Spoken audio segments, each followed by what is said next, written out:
started flowing into the camp.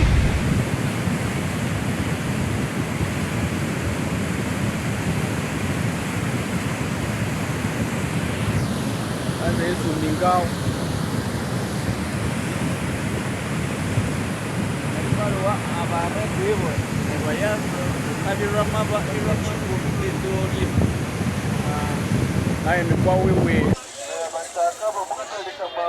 Bali ababure baleke crossinga. Enyo musube yisidi eyo muleke crossinga mesani mwasa. Bali kukolesa area. Side ya maese. Abali nabana. Kukolesa area.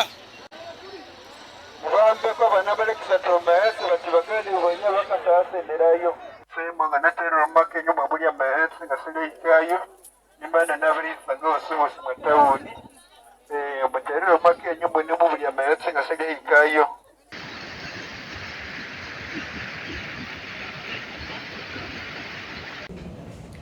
Oluvannyuma lwa Namutiko enkuba yatonye mu kiro ekikeesezza olwaleero mu bitundu eby'e Kasese naddala okwetooloola olusozi lw'Enzoli, tutegeezeddwa nti nate abaayo tabalese kyekimu oluvannyuma lw'omugga Nyamwamba okubeera nga gubooze era nga kino kirese ebitundu nga Nyakasaga, Kamukwirizi, Saluti NB, akatale ka Mawa, ekitundu kya Kitoolo, ekya Kisagazi wamu n'ebirala nga biri mu kabi k'okubeera nga bikosebwa amataba agavudde ku kuboga kw'omugga guno.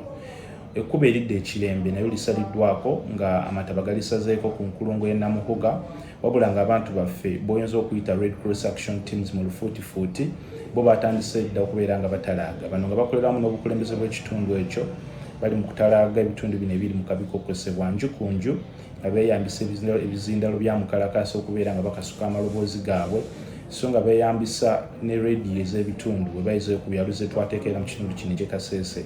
E Kasese eno nno twateekayo n'obuuma obulabula waggulu ku mugga Nyamwamba gye guva, obulabula singa amazzi gaba nga geeyongedde okubimba, ng'era buno buliko ne kamera ezikwata ebifaananyi, ng'era ebifaananyi bivayo kati biraga nti nate ekire ky'enkuba ekirala kizzeemu. Kino nno kiteekawo okutya nti oba oliawo amataba gandyeyongera mu kiro oba olunaku olw'enkya, wabula ng'abantu baffe bakyaliyo okubeera nga bongera okubeera nga batalaaga wamu n'okukunga abantu abali mu kabi k'okukosebwa okubeera nga baamuka ebitundu bino wamu n'okubeera nga bakuŋŋaanya obubaka obulala bwe tujja okubeera nga tubawa mu kaseera akatali kaawala.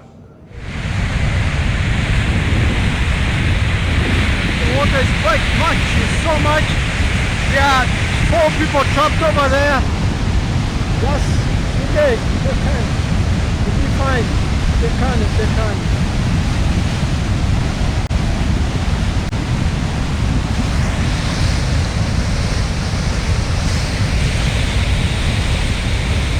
This has now started flowing into the camp, Nyamwamba.